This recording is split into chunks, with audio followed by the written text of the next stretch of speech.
दोस्तों, अगर आप बीएसएससी बीएसओ प्रखंड सांख्यिकी पदाधिकारी भर्ती 2025 के लिए आवेदन करने जा रहे हैं तो यह वीडियो आपके लिए बहुत जरूरी है। कई कैंडिडेट्स फॉर्म भरने में छोटी छोटी गलतियां कर देते हैं, जिसकी वजह से उनका फॉर्म रिजेक्ट हो जाता है। इस वीडियो में मैं आपको बताऊंगा कि कौन कौन से डॉक्यूमेंट्स अपलोड करना है, उनकी वैधता कितनी होनी चाहिए और क्या जरूरी डिटेल्स आपको ध्यान में रखनी है। इसके साथ ही कब से फॉर्म फिल करनी है और ऑनलाइन पेमेंट करने की लास्ट डेट कब है और ऑनलाइन पेमेंट आप किन किन बैंकों से कर सकते हैं उसकी जानकारी दूंगा मैं, सो डैट आपका आवेदन सही समय पर पूरा हो सके। अगर दोस्तों आप लोगों को ऑफिसर बनना है, अगर आपको ऑफिसर बनना है तो वीडियो को जरूर देखें और फॉर्म भरने से पहले आपको ये सब जानकारी होनी चाहिए, सो डैट आपका फॉर्म बिना किसी परेशानी के सफलतापूर्वक सबमिट हो जाए। तो चलिए हम लोग आगे देखते हैं। यहाँ पर देखिए दोस्तों, जो ऑफिशियल नोटिफिकेशन है वहाँ पर दिया हुआ है ऑनलाइन आवेदन। यहाँ पर देखिएगा, ऑनलाइन आवेदन पत्र भरने से संबंधित तिथि एवं अन्य निर्देश। ऑनलाइन आवेदन पत्र प्रारंभ करने की तिथि, मतलब जब आप ऑनलाइन अप्लाई कब से कब तक कर सकते हैं।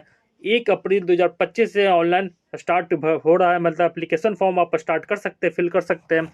और परीक्षा शुल्क जमा करने की अंतिम तिथि कब है? 19 अप्रैल 2025। जो 19 अप्रैल है 2025 तक, तब तक ही आप केवल एग्जामिनेशन फी पेमेंट कर सकते हैं। और ये केवल 2 बैंकों से होने वाला है। पहला एक एसबीआई बैंक है, स्टेट बैंक ऑफ इंडिया, और दूसरा आईसीआईसीआई बैंक है। ठीक है, आप लोग ऑनलाइन पेमेंट कीजिए, क्रेडिट कार्ड, डेबिट कार्ड या फिर यूपीआई से पेमेंट कर सकते हैं। और ऑनलाइन आवेदन भरने की अंतिम तिथि है 21 अप्रैल 2025। 21 अप्रैल 2025 तक आप ऑनलाइन अप्लाई कर सकते हैं।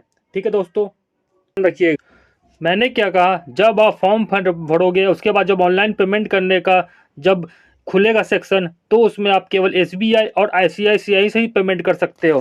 उसके बाद क्या लिखा हुआ, आवेदन ऑनलाइन आवेदन भरने की अंतिम तिथि कब है? यहाँ पर देखिएगा 21 अप्रैल 2025। उसके बाद है ऑनलाइन आवेदन पत्र में योग्यता, आरक्षण, कार्यानुभव से संबंधित प्रमाण पत्र, अंक पत्र तथा मैट्रिक अंक पत्र का मूल प्रमाण पत्र। ठीक है, मतलब पहला पार्ट देखिएगा, मैट्रिक का अंक पत्र मूल प्रमाण पत्र, मतलब क्या हुआ, आपका मैट्रिक का सर्टिफिकेट हो गया और दूसरा मैट्रिक का मार्कशीट, आपको दोनों अपलोड करना होगा। उसके बाद आता है अर्थशास्त्र, गणित, सांख्यिकी में स्नातक से संबंधित अंक पत्र एवं मूल प्रमाण पत्र। मैंने एजुकेशन सर्टिफिकेट से अलग से ही इन्फॉर्मेशन दे दिया, उसका वीडियो भी बना दिया, आप लोग वहाँ जरूर से जरूर जाकर देखें। मतलब आप अगर इकोनॉमिक्स, मैथमेटिक्स और स्टैटिस्टिक्स से अगर ग्रेजुएशन किए हैं तो आप अप्लाई कर सकते हैं। अगर आप बीए, बीकॉम, बीएससी या फिर बीटेक किए हैं और उसमें कोई भी सेमेस्टर या कोई भी ईयर में आप अगर स्टैटिस्टिक्स, मैथमेटिक्स और इकोनॉमिक्स पढ़े होंगे तो भी आप इस पोस्ट के लिए एलिजिबल है। उसके बाद देखिए यहाँ पर क्या लिखा हुआ है, कनीय सांख्यिकी सहायक, प्रखंड सांख्यिकी पर्यवेक्षक, अन्वेषक के पद पर संविदा के आधार पर कार्यरत होने वाली संबंधी अनुभव प्रमाण पत्र। अगर आपके पास ऐसा कोई एक्सपीरियंस सर्टिफिकेट है तो भी आपको जमा करना पड़ेगा। उसके बाद बात करते हैं अस्थायी निवास और आवासीय प्रमाण पत्र। ये बहुत इंपॉर्टेंट है। अस्थायी प्रमाण पत्र मतलब ध्यान दीजिएगा कि यह आवेदन की अंतिम तिथि तक 1 वर्ष के भीतर जारी हुआ होना चाहिए। मतलब अगर आप कल मतलब 1 अप्रैल 2025 को फॉर्म भर रहे हैं तो ये पिछला साल मतलब 1 अप्रैल 2024 के बाद का बना होना चाहिए। अगर उससे पहले का बना हुआ है तब आपका ये फॉर्म रिजेक्ट हो सकता है, या फिर आप अगर डीवी में ले जाएंगे तब फिर आपका ये प्रमाण पत्र वैलिड नहीं होगा। उसी प्रकार से अगर जाति प्रमाण पत्र की बात करें, जाति प्रमाण पत्र, क्रीमी लेयर रहित प्रमाण पत्र, आर्थिक रूप से कमजोर वर्ग के प्रमाण पत्र, ये भी आपका जो होना चाहिए आवेदन की अंतिम तिथि तक 1 वर्ष के भीतर जारी हुआ होना चाहिए। उसके बाद बात करें स्वतंत्रता सेनानी के पोता पोती, नाती नतनी का प्रमाण पत्र, ये भी आपको जो डॉक्यूमेंट होना चाहिए आवेदन की अंतिम तिथि तक 1 वर्ष के भीतर जारी हुआ होना चाहिए। सिमिलरली दिव्यांगता संबंधी प्रमाण पत्र। उसके बाद आता है अधिकतम उम्र सीमा में छूट हेतु सक्षम स्तर के निर्गत सरकारी सेवक के प्रमाण पत्र, भूतपूर्व सैनिक के प्रमाण पत्र संबंधी सूचना के प्रविष्ट पर उक्त सभी प्रमाण पत्र अंक पत्र विहित कॉलम में अपलोड करना सुनिश्चित करेंगे। कोई भी प्रमाण पत्र अंक पत्र अपलोड नहीं किए जाने पर अभ्यर्थियों की जो फॉर्म भरे रिजेक्ट हो सकता है। एक बात यहाँ पर ध्यान दीजिएगा, ये जो वैकेंसी आई है वो 15 साल के बाद आई है।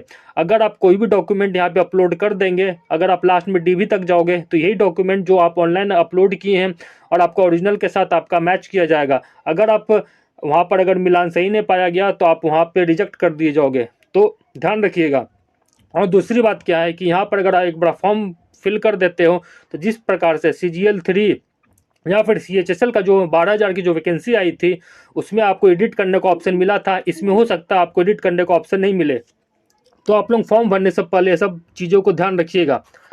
अगला, संविदा के आधार पर कार्यरत अवधि का दावा करने वाले उम्मीदवार के द्वारा संविदा पर कार्यरत होने का कार्यानुभव प्रमाण पत्र निर्गत करने के लिए निर्देशक अर्थ एवं सांख्यिकी निर्देशालय बिहार पटना से सक्षम प्राधिकार होंगे। ठीक है, ये सब आप लोग पढ़ लीजिएगा। बाकी यहाँ पर आप लोग देखिए यहाँ पर क्या लिखा हुआ है।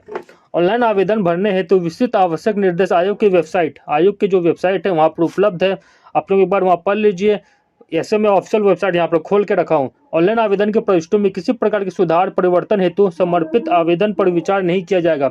जो मैं बात बोल रहा था, आपको यहाँ पे एडिट करने का चांस मिले या ना मिले आप लोग श्योर नहीं हो सकते हो, इसलिए आप जब फॉर्म भरोगे तो आप लोग सर्टिफिकेट अपना पहले से एक बार देख लीजिए, उसके बाद ही अपलोड कीजिएगा। अभ्यर्थियों के नाम, माता का नाम, पिता का नाम, जन्म तिथि मैट्रिक या समकक्ष के प्रमाण पत्र अंक पत्र के अनुसार होना चाहिए। ठीक है, उसके बाद आता है सभी अभ्यर्थियों अपने कोटि कैटेगरी के प्रविष्ट सावधानी पूर्वक पूर्णतः आश्वस्त होने को उपरांत ही भरे। अगर आपके पास OBNCL सर्टिफिकेट है एक फॉर्म भरने के 1 साल के भीतर का, तभी आप अपलोड कीजिएगा।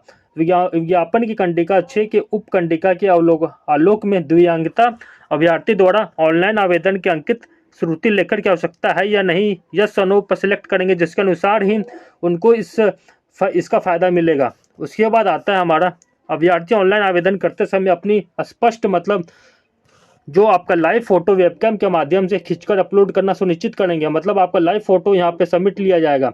उसके बाद आता है अभ्यर्थियों द्वारा ऑनलाइन आवेदन भरने मात्र से ही उसकी अभ्यर्थता सुनिश्चित नहीं मानी जाएगी। अभ्यर्थियों की अर्हता के संबंध में